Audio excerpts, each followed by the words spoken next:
សួស្តីបងប្អូនទាំងគ្នា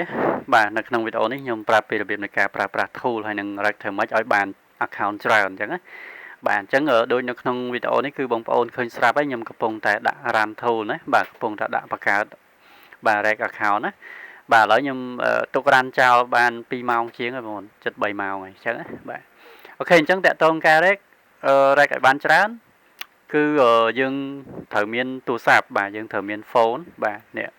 ដូចនៅក្នុងនេះគឺខ្ញុំមានជាក់ស្ដែងគឺបងប្អូនឃើញវីដេអូរបស់ខ្ញុំហើយជាក់ស្ដែងទូទៅគឺខ្ញុំមានវីដេអូនេះខ្ញុំដាក់ថតទូរស័ព្ទមាន tool មានអីចឹងណាបើគឺយើងរៀបជា phone farm ទៅបាទយើងរៀប phone farm ទៅអាហ្នឹងបានយើង rect ចូលបានច្រើនបើសិនជាករណីយើង rect ជាមួយទៅនឹង LD នេះបាទគឺ rect អត់ងាយចូលទេបងប្អូន rect អត់សូវចូលទេហើយយើង rect បានតែដំបូងឯង rect បានតែបន្តិច Facebook ban IP rect លែងកើតហើយបង្កើតលែងបានហើយបាទហើយបង្កើតខូចច្រើនទៀតបង្កើតបានតែ account ដែរទេអញ្ចឹងបាទអញ្ចឹងដើម្បីកុំឲ្យចំណាយពេលខាតពេលបងប្អូនរៀបទូរស័ព្ទទៅមួយដើមពីរដើមក៏ rect បានដែរមួយដើមនេះ rect បាន300 account មួយថ្ងៃបាទមួយថ្ងៃ300 account អញ្ចឹងបងប្អូនទិញ SIM ដាក់មកបាទហើយទូរស័ព្ទអត់សូវថ្លៃហ្មងទេមួយដើមតែ20រៀលទៅ30រៀលអីទេបាទណែអញ្ចឹងគឺតាក់ទងការបង្កើតគឺ rect ឲ្យបានច្រើនគឺបងប្អូនមានរៀបជា phone ទៅណាបាទខ្ញុំ recommend ឲ្យរៀបជា phone បាទហើយទី2គឺនៅក្នុងនេះគឺការកំណត់ទៅលើ setting បាទកន្លែង setting នេះបងប្អូនមិនបាច់ចាំ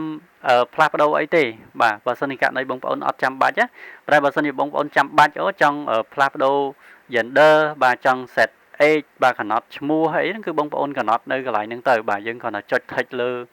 អីហ្នឹងទៅបាទ function របស់វាទៅយើងកំណត់ឈ្មោះទៅណាបាទដោយ password ដូចអីចឹងណាបាទហើយអានេះគឺយើងរើសយក custom default ផិនខ្ញុំហ្មងក៏បានដែរមិនបាច់ចាំកំណត់អីទេបាទហើយអានេះគឺបងប្អូនអាចកំណត់ rect ចាក់ 2FA បាទឲ្យវា backup profile add friend អីចឹងណាបាទហើយកន្លែងនេះគឺសម្រាប់ verify បាទគឺកន្លែងនេះគឺសំខាន់បាទអញ្ចឹង rect ចូលមិនចូលគឺនៅកន្លែងហ្នឹងហើយបាទអញ្ចឹងគឺមាន mail ខ្លះគឺវា free mail ខ្លះតម្រូវឲ្យបងប្អូនទិញ mail ទិញអីចឹងណាបាទដាក់លុយចូលដើម្បីទិញ mail អីចឹងណាដូចឥឡូវខ្ញុំកំពុងតែ rect ជាមួយនឹង FPT mail បាទអញ្ចឹង rect មួយ FPT mail ដូចបងប្អូនឃើញស្រាប់ហ្នឹងបាទឥឡូវ168 account បាទហើយ total account 348បាទអញ្ចឹងគឺ account ដែលគឺភាគតិចបាទគឺគឺតិចមែនតើអ្នក check point តែ5 account ទេហើយ live 168 account បាទហើយវាមាន account error វាមាន no worry អញ្ចឹងណាបាទ account error នេះដោយសារតែ Facebook វា ban IP អញ្ចឹងណាបងបាទយើងដាក់ SIM ក៏នៅតែមាន ban IP ដែរប៉ុន្តែវា ban តិចវាមិនមែន ban ច្រើនដូចយើងប្រើ Wi-Fi ទេបាទអញ្ចឹងយើងចូលមក setting ហើយកន្លែងនេះបងប្អូនចង់កំណត់រើសមួយអានេះមួយណាក៏បានដែរអញ្ចឹងអ្វីដែលខ្ញុំ recommend ឲ្យបងប្អូនប្រើគឺ SMS Bower ហើយនិង FPT mail ហើយបើសិនជាករណីបងប្អូនចង់ rect មួយផ្សេងទៀតបងប្អូនសាកតេស្តវាទៅណាបាទអត់សិតតែដើរទាំងអស់ទេណាបាទសិតតែដើរទាំងអស់នឹងឯងហើយអត់តែយ៉ាន់ដេចទេបងប្អូនយ៉ាន់ដេចក៏ដើរដែរប៉ុន្តែគ្រាន់តែយើង rect បានតែ 4-5 account ដំបូង Facebook ban ទេបាទអានេះយ៉ាន់ដេចណាបាទហើយមួយ 10min.mail បាទមួយ Tmail អីគឺសិតតែ rect បានប៉ុន្តែអានេះវា free ប៉ុន្តែបងប្អូន rect មួយអា3ខាងលើ4ខាងលើនេះគឺចាប់ហើយ rect អត់ចូលទេនាំតែខាតថ្លៃអ៊ីនធឺណិតខាតថ្លៃភ្លើងទេបាទហើយយកល្អបងប្អូនទិញ mail យកមកដាក់បណ្ដោយទៅអញ្ចឹងណាបាទហើយតាក់ទងការដាក់ mail នេះយើងគាត់តែ select ចឹងមកហើយយើងដាក់ API របស់ website នឹងចូលមកបាទហើយតាក់ទងការ copy API របស់ mail នឹង website យកមកដាក់ចូលខ្ញុំមាននៅក្នុងវីដេអូផ្សេងមួយទៀតអញ្ចឹងណាបាទអញ្ចឹងយើងកំណត់តែប៉ុណ្្នឹងហើយគឺអូខេហើយកន្លែងនេះគឺសម្រាប់យើង add mail plus អញ្ចឹងបើករណីយើងទិញmail ពី website វា live បានតែ30នាទីឯ mail ហ្នឹងតែផុត30នាទីទៅវាដាយហើយemail ហ្នឹងវាដាយហើយអញ្ចឹងយើង add secure បាទយើងដាក់យ៉ាងដេចSoho អីចូលអញ្ចឹងណាអញ្ចឹងរបៀបការដាក់ចូលយើងចុចលើអាហ្នឹងមកហើយយើងបំពេញអានេះចូលទៅអញ្ចឹងណាបាទបំពេញemail របស់យើងចូលទៅហើយmail នេះគឺ add password បាទមិនមែន password របស់យ៉ាងដេចណាបាទ add password អញ្ចឹងអានេះនៅក្នុងវីដេអូខ្ញុំមាននៅក្នុងវីដេអូផ្សេងបាទ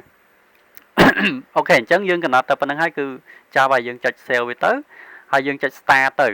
បាទដល់តែពេលយើងចុច start ហើយគឺវាដើរអូតូអីចឹងណាបាទអញ្ចឹងយើងចង់មានទូរស័ព្ទ20ដើម50ដើម100ដើមក៏ដើរដែរទាំងអស់បាទហើយបងប្អូនមិនបារម្ភថាខ្លាចវាអត់ដើរទេបាទអត់បានទេនេះបងប្អូនឃើញ result ខ្ញុំស្រាប់ហើយមិញ168បា